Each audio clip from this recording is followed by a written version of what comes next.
Omaha, the American heartland. This place feels infinitely distant from the frenetic chaos of Wall Street. There are no screaming traders, no neon tickers cutting through the night, and this is where the man who became synonymous with the word investing lives. Warren Buffett, the Oracle of Omaha, a man who built a trillion-dollar empire on one simple idea: buy great American companies and do nothing. His strategy is the embodiment of patience. So why is this man, history's greatest buyer, suddenly selling? Warren Buffett is selling stocks at a pace we have never seen before. Quarter after quarter, his company, Berkshire Hathaway, is dumping billions of dollars in assets. His famous cash pile has swelled to an unimaginable size, nearly $200 billion. That isn't just a number, it's a fortress. It's larger than the GDP of some nations. And this decision wasn't made on impulse. It was made quietly, methodically, and without a press release. Buffett's actions always speak louder than his words, and right now they are screaming. What he knows and what the public doesn't is absolutely terrifying. This isn't just a market correction, it is a tectonic shift in the very foundation of our financial system. And Buffett, as always, is 2 steps ahead. This video reveals exactly what the Oracle sees and why he's getting out now. To understand why Buffett is selling today, we have to go back to 1951, to a classroom, to Benjamin Graham, the father of value investing. Graham didn't just teach Buffett to buy stocks, he taught him to buy businesses. And he taught him the single most important concept: margin of safety, buying an asset at a price significantly below its true intrinsic value. But Graham also gave him an allegory. Mr. Market. Mr. Market is your partner. Every day, he shows up and offers to either buy your share of the business or sell you his. Most days, his moods are irrational. One day he's euphoric, offering you a crazy high price. The next, he's depressed, willing to sell you everything for pennies. The wise investor, Graham taught, ignores his daily hysteria. He uses Mr. Market. He is never used by him. Warren Buffett built his entire career on this. He ignored the dot-com bubble in 1999, while everyone called him a dinosaur. He watched Mr. Market become euphoric. And then, when the bubble burst, he quietly stepped in and bought what was left. The same thing in 2008. As the world was collapsing, as Lehman Brothers turned to dust, Buffett wasn't selling. He was buying. He injected his capital, and more importantly, his confidence, into a drowning system. And he made billions. His mantra was etched in stone. Be fearful when others are greedy, and be greedy when others are fearful. And so here we are. 2025. The market doesn't look fearful. It looks greedy. The S&P 500 is trading at valuations that have historically spelled trouble. Tech giants have soared to the heavens on the back of AI hype. And what is Buffett doing? He's following his own rule. He is being fearful. The numbers don't lie. For the last several years, Berkshire Hathaway has been a net seller of stocks. That means Buffett and his team have been systemically selling more than they've been buying. They cut their stake in HP. They've almost entirely exited the banking sector, once a cornerstone of their portfolio. They sold Chevron. They even, and this is the most telling, began to trim their position in Apple. Apple isn't just a stock for Buffett. He called it the best business we know. It is the jewel in Berkshire's crown, and yet he is taking profits. This is not a panic sell. This isn't a retail investor slamming the sell all button. This is a methodical, cold, calculated reallocation of capital. Buffett isn't just tapping the brakes, he's pulling off the highway. The question is, why? What does he see on the road ahead that we don't? At his last annual meeting, he gave a clue. He said he simply has no opportunities. He said, we can't find anything that makes sense. We can't find things to buy at an attractive price. Translation: Mr. Market is euphoric again. The prices for good companies, in Buffett's view, have detached from reality. But that's only half the story. That's what he's not buying. It's far more important to see what he is buying. That nearly $200 billion in cash, It isn't actually sitting in a mattress, it's invested. Buffett is buying short-term US Treasury bills, T-bills. In essence, he is lending his money to the United States government for very short periods, a few months, or even just a few weeks, and for this, he is getting paid over 5% annually. Risk-free. To understand how revolutionary this is, we have to remember the last 15 years. After the 2008 financial crisis, central banks around the world did one thing.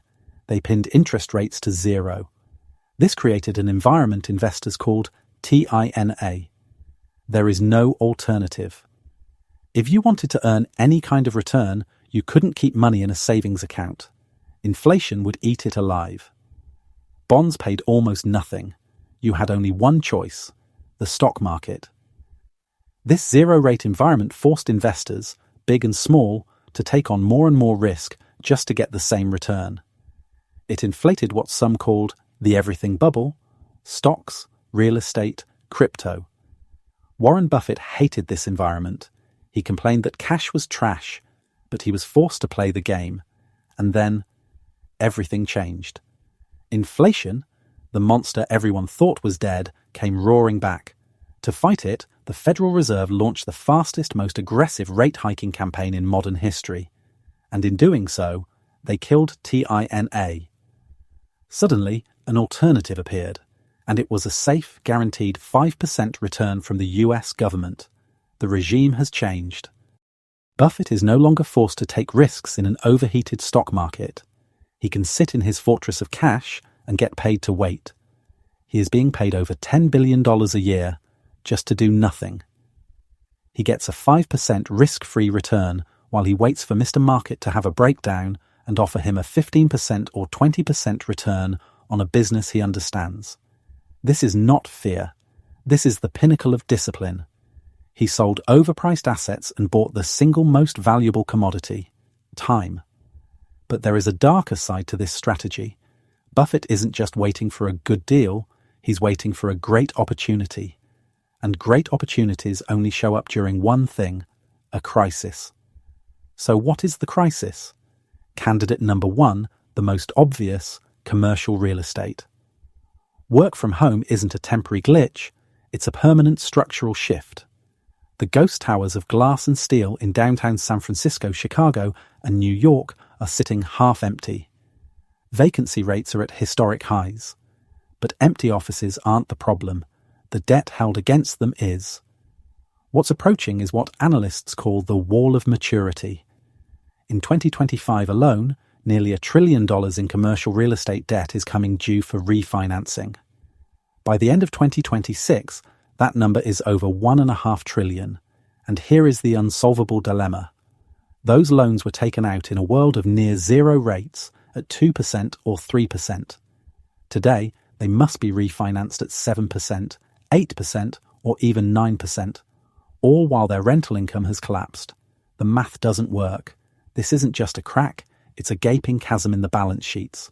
And who holds these loans? Not the Wall Street giants.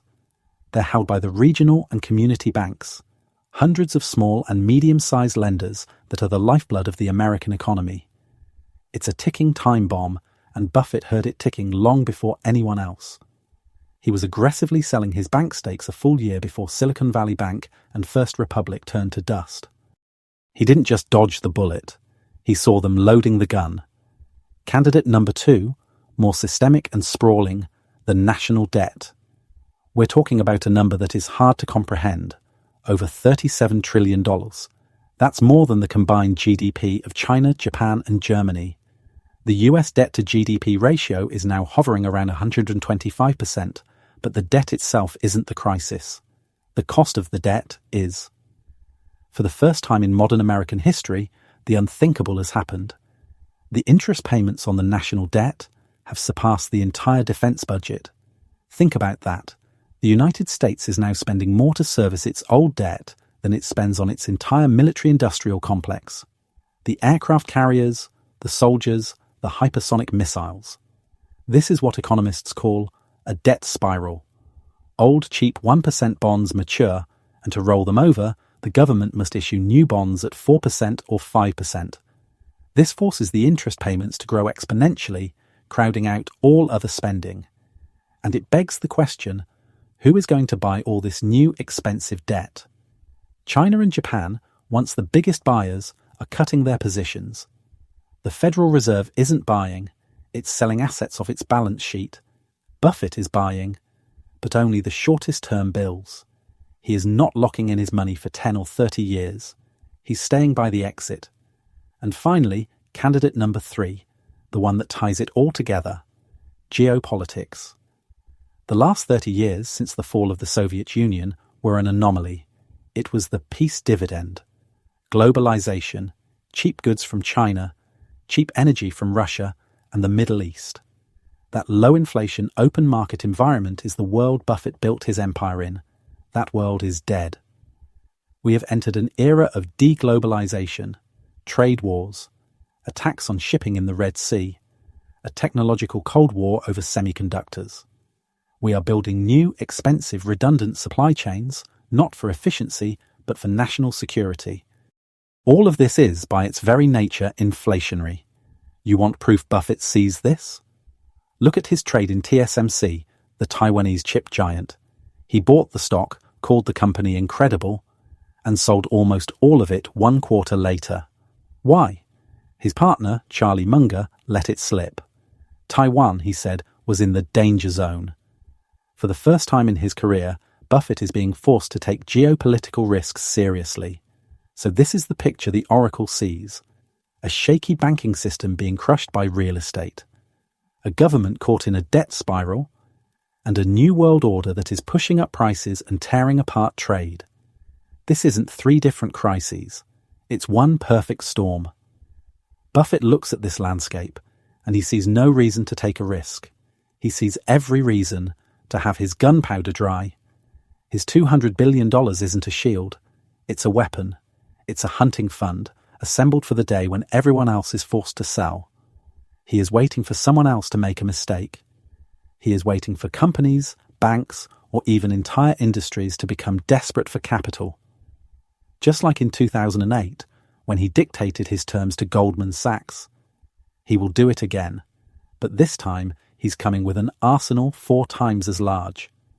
The headline of this video says, "Warren Buffett sold everything, this is why you should too." But the reality, as always, is more complex.